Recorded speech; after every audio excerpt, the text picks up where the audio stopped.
இருக்கக்கூடிய திலகமாக வர்ணித்திருக்கின்ற அபிராம பட்டர் இந்த பாடலிலே விழுத்துணையே என்று முடித்திருக்கின்றார். துணை என்று சொன்னால் தெரியும், ஒரு பயணம் நம்ம போகிறோம், அந்த பயணத்தில் நம்மோடு வருகின்றவர்கள் துணைவர்களாக வருகிறார். வாழ்க்கைக்கு துணைவராக வருபவரை வாழ்க்கை துணைவர் என்று சொல்கின்றோம். ஆனால் விழுத்துணை என்றால் என்ன என்று சொன்னால் அதிலே ஒரு சிறப்பு விகுதி இருக்கின்றது. வழித்துணைகள் எல்லாம் வாழ்க்கையிலே பாதியிலே பிரிந்து போய்விடுவார்கள். ஆனால் இந்த அம்பிகையை வழிபடுபவர்களுக்கு அவள் எக்காலத்தும் முக்காலத்தும் வழித்துணையாக விழுத்துணையாக வருவாள் என்பதையே அபிராம பட்டன் என்ன என்று சொல்லி முடித்திருக்கின்றார்? விழுத்துணையே என்று முடித்திருக்கின்றார்.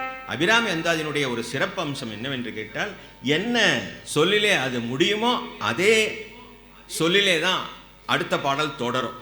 துணையே என்று முடித்திருப்பதனால் துணையும் தொழும் தெய்வமும் என்று அடுத்த பாடல் தொடரும். ஆனால் இங்கே நம்ம தேர்ந்தெடுக்கப்பட்ட பாடல்களை இங்கே தொகுத்தெடுத்திருக்கிறோம். ஆனால் தொடர்ச்சியாக நீங்கள் படித்தீர்கள் என்று சொன்னால் அந்தம் ஆதி, அந்தம் என்றால் முடிவு, எங்கே முடிகிறதோ அங்கே அதே வார்த்தையை கொண்டு அடுத்த பாடலானது தொடங்கும். அதுதான் அந்தாதி. தமிழில் நம்ம அந்தாதி என்று சொல்கின்றோம். அந்தம் ஆதி, அந்தமாகவும் ஆதியாகவும் இருக்கக்கூடியது தான் அந்தாதி என்று சொல்வது. தெய்வத்தை தாயாக வழிபடுவதும் நம்முடைய சக்தி வழிபாட்டிலே ஒரு சிறப்பு அம்சம். ஒரு சாக்த உபாசகனுக்கு எல்லா பெண்களும் தாய் தான். வாழ்க்கையிலே 3 விதமான பெண்களை ஒரு ஆண்மகன் சந்திக்கின்றார். ஒன்று அவனை பெற்ற தாய், இன்னொன்று அவனுக்கு தாரமாக வருபவள், இன்னொன்று மகளாக வருபவள். 3 தெய்வங்களையும் 3 உறவுகளையும் எவன் தெய்வமாக கருதுகிறானோ, 3 உறவுகளையும் தாயை தெய்வமாக நினைப்பது, மகளை தெய்வமாக நினைப்பது, தாரத்தையும் தெய்வமாக வழிபடுவது என்பது சாக்த சமயத்திலே ஒரு சிறப்பம்சம். ராமகிருஷ்ண பரமஹம்ச சாரதாம்பிகையை தெய்வமாகவே வழிபட்டார். அப்பேற்பட்ட சிறப்புமிக்க இந்த சாக்த உபாசனையில ஸ்ரீவித்யா மரபு என்று சொல்லி ஒரு மரபு உண்டு. இந்த ஸ்ரீவித்யை என்று சொல்லக்கூடியது மிக மிக பழமையானது, வேத காலத்திற்கு இணையானது என்று சொல்வார்கள். வேதத்திலும் கூட ஸ்ரீஹி கமலம் என்கின்ற சொற்கள் இந்த ஸ்ரீவித்யை பற்றி இருப்பதாக அறிஞர் பெருமக்கள் கருதுகின்றார்கள். உபாசனையிலேயே மிகச்சிறந்தது ஸ்ரீவித்யை மரபு என்று சொல்வது உண்டு.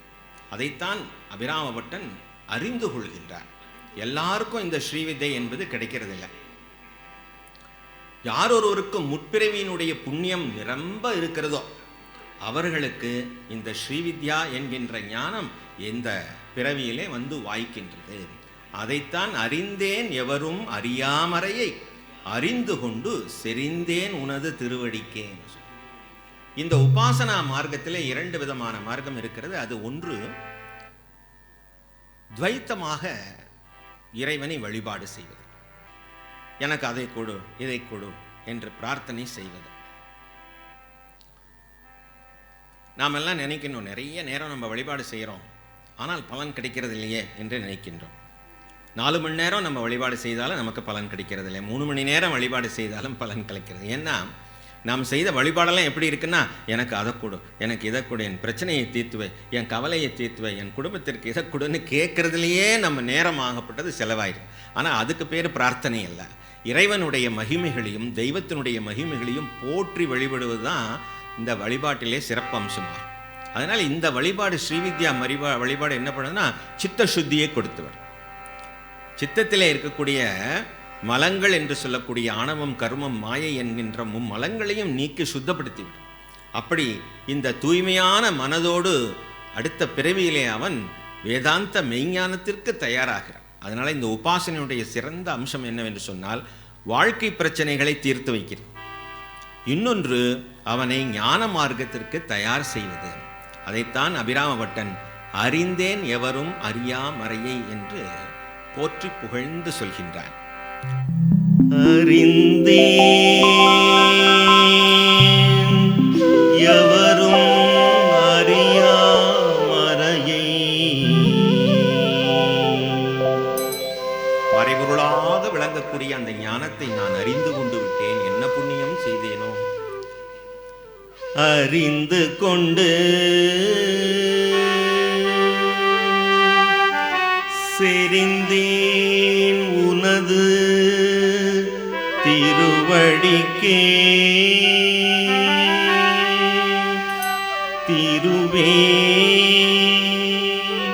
வெறுவி பிரிந்தே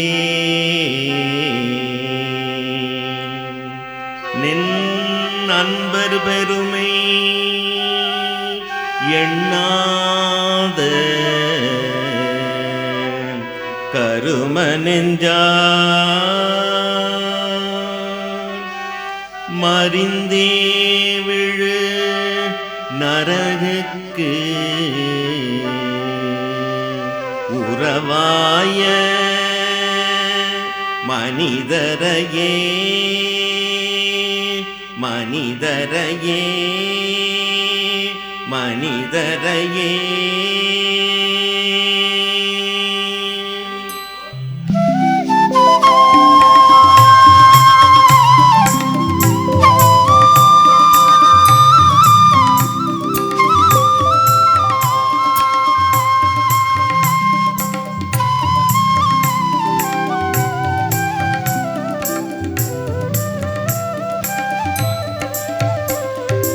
அறிந்தேன் எவரும் அறியாமறையை அறிந்து கொண்டு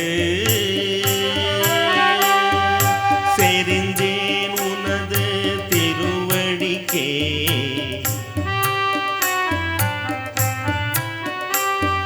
திருவே வெறுவி பிரிந்தே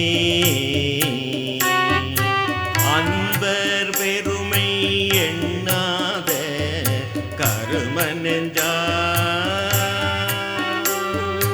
மறிந்தே விழு நரகுக்கு உறவாய மனிதரை